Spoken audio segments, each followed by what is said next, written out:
Good morning, everyone. Thank you for joining me again. Today I want to talk about a favorite floral of mine, and that is iris. Now, irises were my maternal grandmother's favorite flower. She passed away long before I was born, but in turn, irises became my mother's favorite flower, and I grew up a lot with them in vases around the house or in small bushels or growing in the garden. But until maybe 15 or so years ago, if somebody asked me what an iris smelled like, I don't think I would have been able to answer it. For me, smelling a single stem of iris isn't the same as smelling a single rose or smelling a single gardenia blossom. You really have to smell irises in profusion to get an idea of what they smell like. And I celebrated a wedding anniversary a few years ago, and I think I bought my wife 40 long-stemmed irises to mark the occasion. And it was when we had them in our vase at home that I really began to get an understanding of what irises smelled like. There's a wonderful green nature and woody nature and floral nature. So what I love is to seek out studies in iris and perfumery, and there are some amazing iris fragrances, both historically and in modern perfumery. I suppose one of the most well-known would be Iris Gris by Jacques Fath. Which is almost impossible to get your hands on. Luckily, I've managed to put my nose on vintage versions and things like that. There have been tons of iris fragrances, but I've just chosen 3 from my collection, which I feel are genderless and definitely worth casting a light on. So we're going to start with our very first, which is Hermès Iris, or Hermès Iris, which is this one right here. Now, this is an Olivia Giacobetti creation, and it was made in 1999. I distinctly remembered the launch of this in our local department stores. There were wonderful blooms of irises, that beautiful sort of violet blue color against that bright orange Hermès packaging, and it created such an impact. And I remember people being drawn to this display like moths to a flame. Of course, this was back in 1999. I was a young buck, and I suppose its beauty was lost on me. It felt perhaps a little too mature for my tastes at the time, and I kind of walked past it, and I remember many years later seeing it on the discount table as they were trying to ship the last of their stock. Oh, how I wish I'd loaded up. Now, if I could get into my TARDIS, I would go straight back there today. But yes, Hermès created a phenomenal rendering of iris, and what I love the most about this is it's genderless. It can be enjoyed by both men and women. And also because it's a bit like an abstract rendering of iris. It kind of takes into account the leafiness, it takes into account the stems and the earth that they were pulled from, and that wonderful soft powdery blue. It's a great fragrance.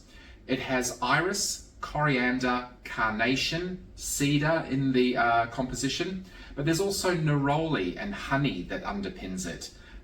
Also rose and vanilla. But the sum of those ingredients, you sort of think honey and vanilla, it must be quite sweet. Well, it isn't. It has been meticulously well blended, and I expect nothing less from Hermès. It has been beautifully edited, and you get a wonderful balance and counterbalance between soft floral and beautiful greens.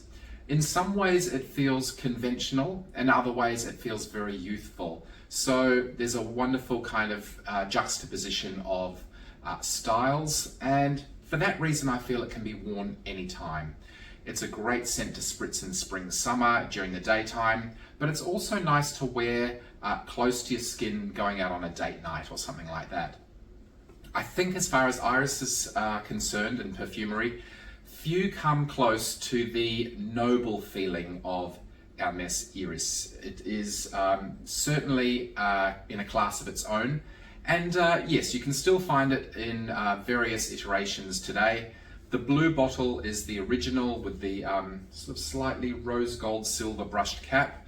It has been launched in another blue bottle with a clear cap, and since launched in a clear bottle. There are a few variations, but all of them lovely. This is the first that came out on the market. I'm not going to say it's any better than any of the newer ones. I love them all, and I think you would do well adding Iris to your collection. Next up, we're going to take a look at Donna Karan and her fragrance Iris. So in 2010, Donna Karan decided to relaunch some of her heritage fragrances. Perfumes such as Signature, Fuel for Men, Chaos, Black Cashmere, and they were packaged in one of these tall column-like bottles. But to supplement the line, she also created a few new fragrances, and one of those was Iris. Now, just as the name and the label predicts, it is a fabulous Iris fragrance. This one leans slightly more, wouldn't say masculine, but it's a little heavier, it's a little darker in its rendering. It's got iris and magnolia, there's rose and violet, and there's vetiver and ambrette. And it's that ambrette in there that gives it a little bit of earthiness. It feels more leaning into the earth that the irises are growing from. It's a wonderful kind of slight adjustment, a nuanced look at iris, which I adore. And for me, when this dries down on skin, I get almost a black tea vibe rising up from the base, and it's something that I really enjoy. I don't always enjoy tea in fragrances. Bulgari do great tea infused fragrances, but this one, it provides a wonderful counterbalance to that powdery sort of soft floral that you get in Donna Karan's creation. It is a great scent, and it has been discontinued. It can still be found here and there, and you've got to be a little cautious because some bottles I've heard have diminished in quality over years, as happens with some fragrances. Fortunately, mine is still intact and smelling phenomenal. So if you happen upon Donna Karan's Iris, it's worth putting your nose on. It doesn't have that creamy orris kind of vibe or any of that lipsticky face powder vibe. It's just a wonderful, soft floral with a bit of sophistication to it and that wonderful earthiness underneath. So certainly one to keep in your collection if you can. Now, third and final, I'm going to look at Zegna's Florentine Iris, another favorite of mine. In 2012, Italian tailoring brand Zegna created the Essenze collection, which really helped put, I suppose, their fragrances on the map. Niche fragrances were bountiful on the market at the time, and I think Zegna decided they wanted a sort of a cut of that action. They released 4 or 5 fragrances focused on oud or on bergamot, and here they focused on Florentine Iris. This is a great scent, and it's one that is accessible. It's still available on the Zegna website and in stores today. And in terms of an iris, it does have a great quality iris. It contains iris and violet leaf. There's bergamot here too. And interestingly, Zegna have their own bergamot plantations. So the oils that are extracted from their trees are used exclusively in Zegna fragrances. And I have to say, the bergamot is exceptional in their perfumes. Here, it has a wonderful lead-in in the flight of the fragrance, and it just helps counterbalance some of those softer, nuanced fragrances as well, those oils in there. In addition, there's jasmine and there's musk in this composition. And for me, this one feels slightly different to the 2 I've mentioned previously. This one has a bit more of a metallic kind of feel, and I'm not really sure where that comes from, whether or not it's the bergamot against musks or something like that, but this one has a sense of a bit more glam. They haven't thrown in aldehydes or anything like that to give it a sparkle or whatever, as far as I know. But yeah, the Florentine Iris here is your traditional lovely kind of slightly creamy powdery iris, but it's been sharpened. It's like they've had that contrast shifted a little bit in there that has helped bump it up a bit. It's a fantastic fragrance, and all 3 of those that I've mentioned today are genderless. I would say man or woman, you would feel comfortable wearing these perfumes.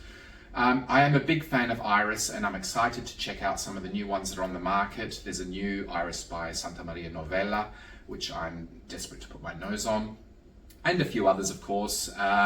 We have Iris de Fath, which was released a few years ago and released in very small quantities each year. They're hand poured and hand labeled, and that's meant to be inspired by their original Iris Gris fragrance.